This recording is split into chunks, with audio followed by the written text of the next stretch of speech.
Welcome to the Three Martini Lunch.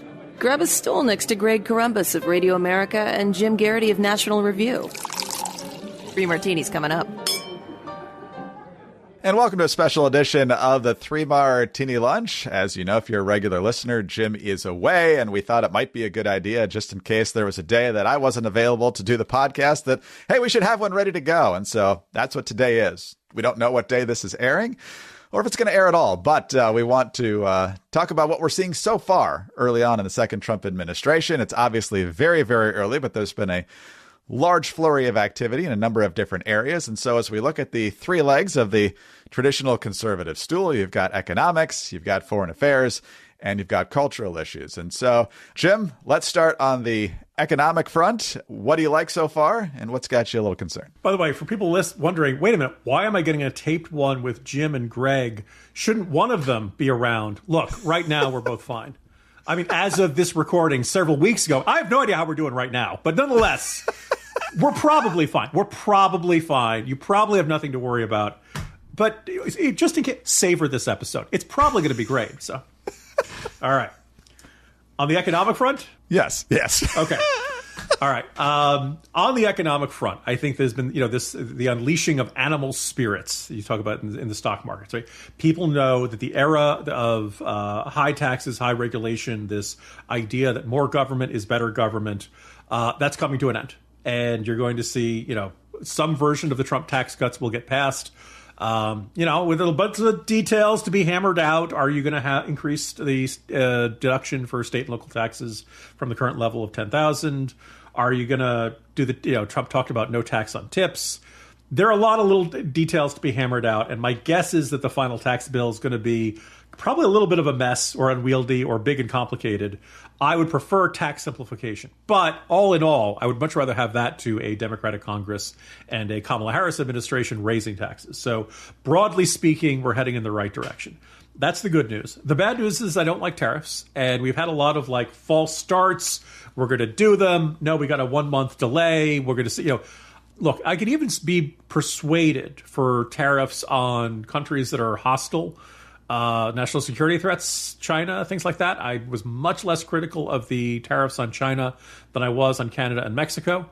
So, and as we talked a little while ago, inflation, there's some ominous noises on that front. 3% is nothing to panic about, but it's not great.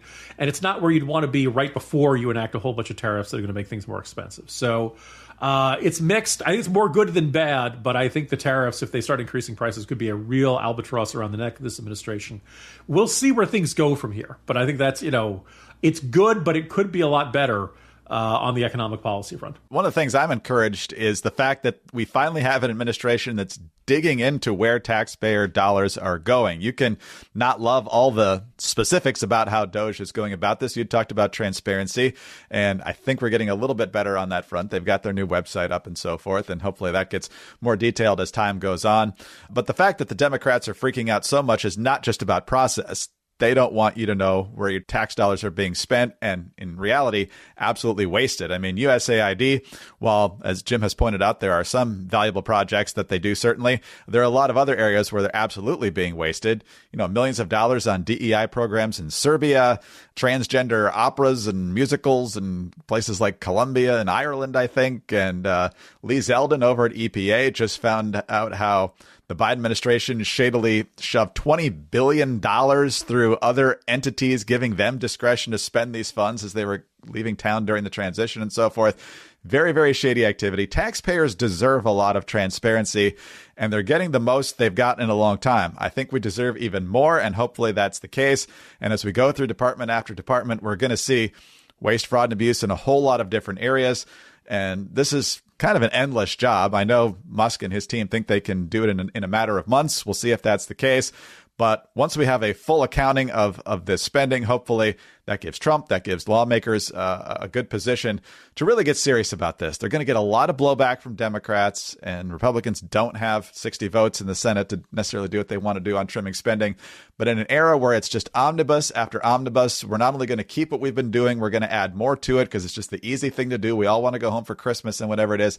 I really hope that comes to an end. I don't think that it necessarily will. Washington doesn't like to change, especially in that area, very, very much. And so I guess in terms of the thing I'd be concerned about, and that would just be making the economy a front burner issue as much as it is doing everything you can to make life easier for the American people. It's not a simple solution. It's not a quick solution, but not only pursuing policies that bring it down, like reducing spending, like increasing energy and setting the expectations in the market that there will be a greater supply, but showing that, pursuing all of the above, pursuing nuclear, making it clear to the American people that you're doing everything you can to make their lives simpler. So overall, a pretty good start, like you said, and hopefully more to come. Yeah, let's point out also, like with the DOGE recommendations. And by the way, DOGE is an advisory commission out of the U.S. Digital Service. They, Elon does not have any power to cut spending.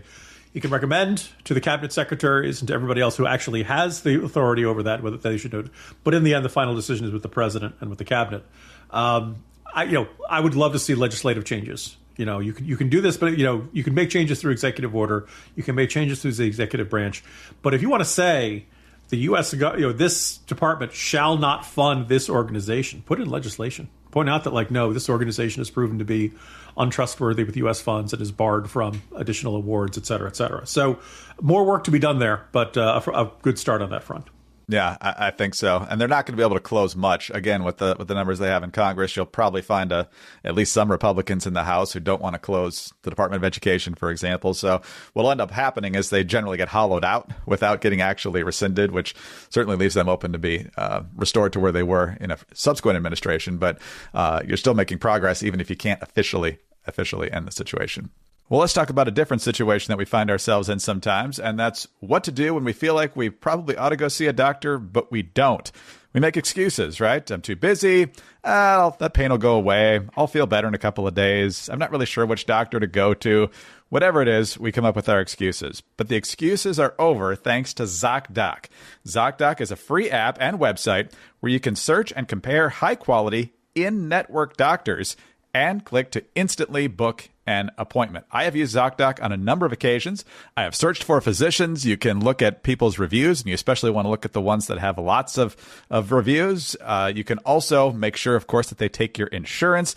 And the best part, you can make the appointment right there. You don't have to call anybody and wait on hold and anything like that. So stop putting off those doctor's appointments and go to ZocDoc.com/3ML to find and instantly book a top-rated doctor today. That's ZocDoc.com/3ML. ZocDoc.com/3ML.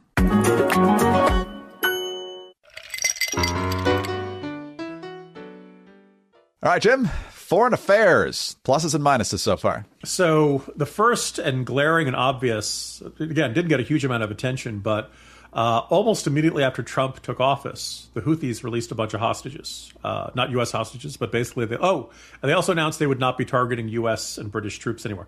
Still targeting the Israelis. I mean, come on, they're the Houthis. But nonetheless, they were like, oh, okay, we want, it's not quite Reagan and the Iranian hostages, but it was a clear signal of this. And the general consensus of Iran is as screwed as it has been in a long time.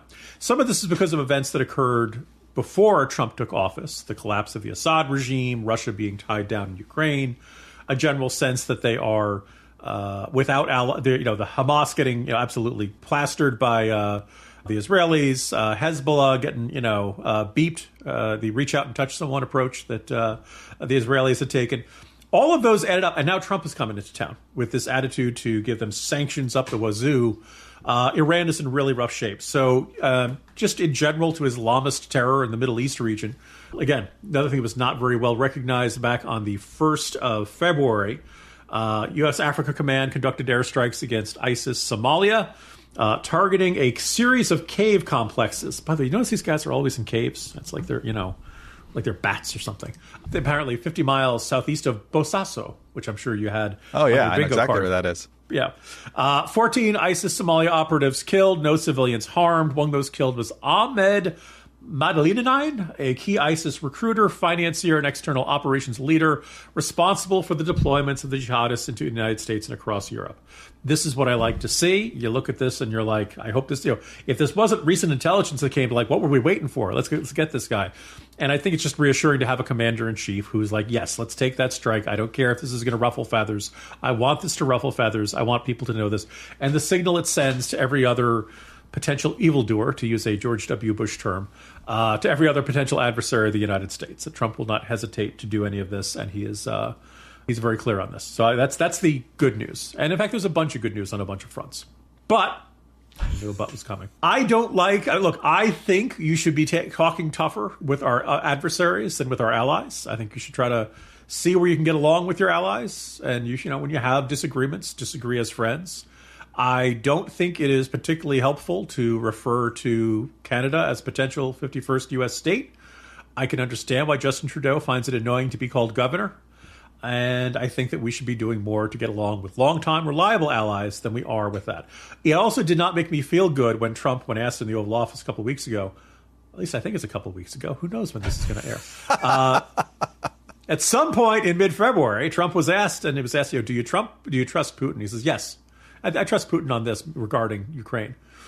I'm going to put a shocker out there for listeners. KGB colonels are not known for their trustworthiness. That Vladimir Putin is not a guy where he tells you something, you can take it to the bank. No. And look, even if this is Trump trying to butter him up for negotiations, Ronald Reagan famously said, trust but verify. He did a lot of negotiations with the Soviet Union, and he never had to run around saying that Brezhnev, behind me, or Gorbachev or any other Soviet leader was a trustworthy guy. Trust but verify was a very subtle, but which you would repeat in Russian. I'm not going to try to do that right now.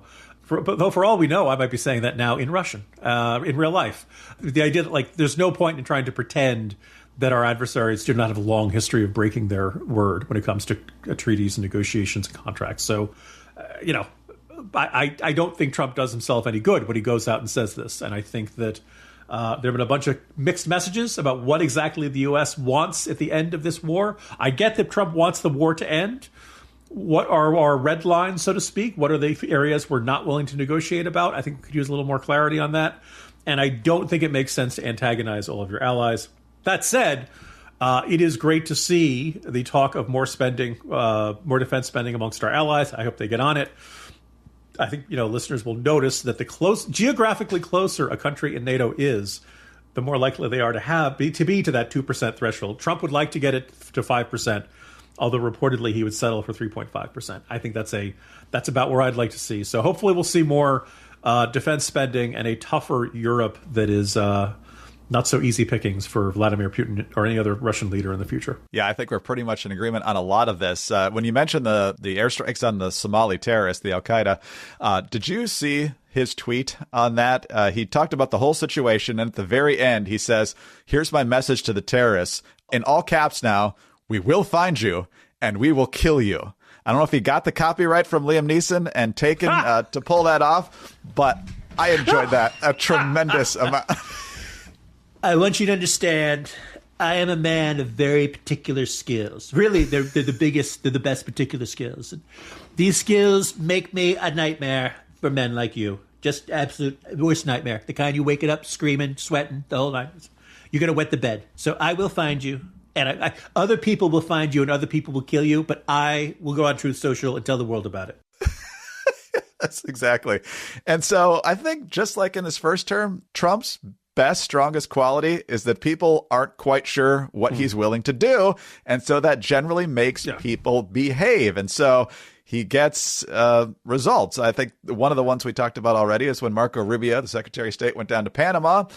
Didn't get control of the Panama Canal back, but all of a sudden Panama's like, you know what? I think we're done with this Belt and Road Initiative with China. We're going to pretty much kick them out when this deal expires. And all of a sudden, probably the biggest goal of that whole policy has largely been achieved, assuming the Panamanians stick to that deal. And so that tactic has generally been effective. The question, though, is when Trump makes, whether it's a tariff projection or the situation with Hamas, if you don't deliver all the hostages by such and such a date, there's going to be this. Eventually, people are going to not shake in their boots at that, and they're going to see if you actually mean anything by it. And then at that point, you got to have a response ready or some other response ready to go, because at some point, they're going to be doing what they think is calling your bluff. And the question is, what happens next? So that's a big question still out there. Yeah. Very important to that movie is that Liam Neeson killed everybody.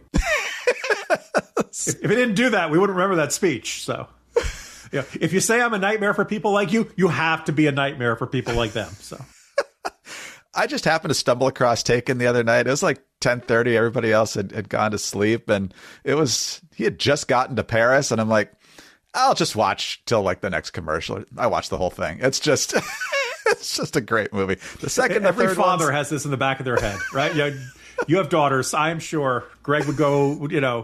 Don't threaten any Columbus daughters. Greg will find you. He will kill you. He'll do it in a cheerful and friendly and amiable way, but you will absolutely kill anyone who tries to harm anyone in your family. I would certainly try to. My particular set of skills do not match up exactly with Liam Neeson's character, but I'm hoping I could at least procure those skills somehow from someone else. But what you would do is, after you'd like garroted the guy and you throw him down and you say, "I found you through hacking, and that's why you need Simply Safe to protect your data, so I can't find you so easy." Dropping 3 martini lunch ads all along the way. That'd be fantastic. Now I'm going to have an Omaha steak and enjoy myself. Our thoughts on the cultural front next. Should we officially shut down the Postal Service? The Watchdog on Wall Street podcast with Chris Markowski. Every day, Chris helps unpack the connection between politics and the economy and how it affects your wallet. The Postal Service had a monopoly in the United States, and it still couldn't make money. After the email revolution, they didn't change a thing. Should it be bought out by a big tech firm like Amazon? Whether it's happening in D.C. or down on Wall Street, it's affecting you financially. Be informed. Check out the Watchdog on Wall Street podcast with Chris Markowski on Apple, Spotify, or wherever you get your podcasts.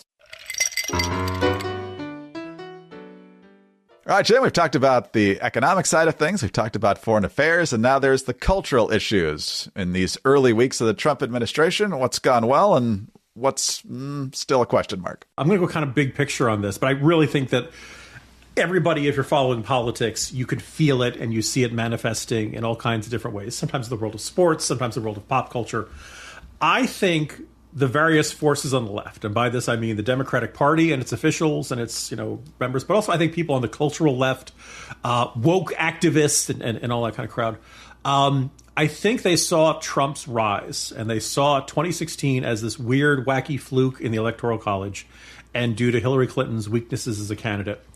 And they concluded that Trump was such a repugnant figure, that he was so incendiary, so controversial, that they could do anything they wanted and they would win elections. And for a while, you could find evidence to support that. 2017 gubernatorial elections did not go well for Republicans. 2018 midterms did not go well for Republicans, although they won Senate seats. And I feel like everybody's kind of forgotten about that. Yeah. 2020 did not go well for Republicans.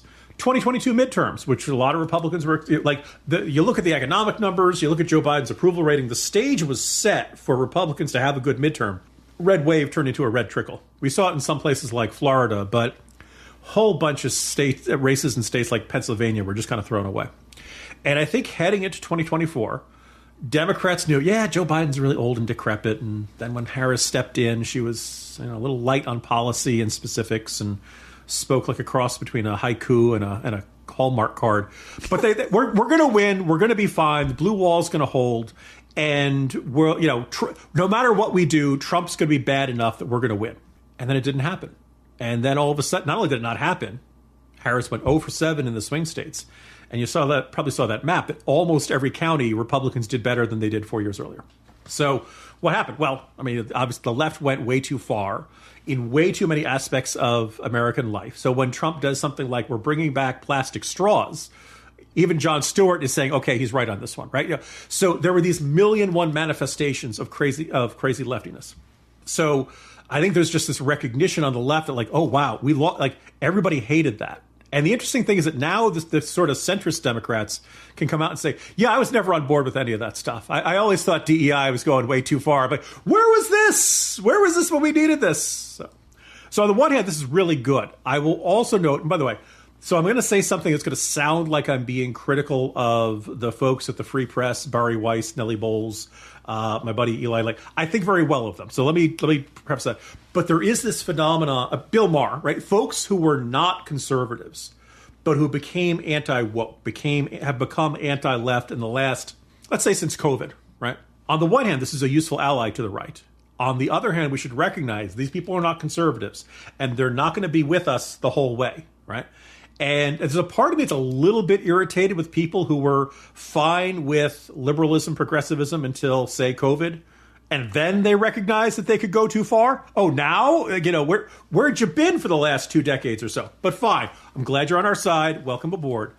I think we should, conservatives have to recognize that they're not going to be at some point, Trump's going to do stuff. Republicans are going to want to do stuff. These are folks are not, very few of them are socially conservative. Certainly on issues of life and stuff like that.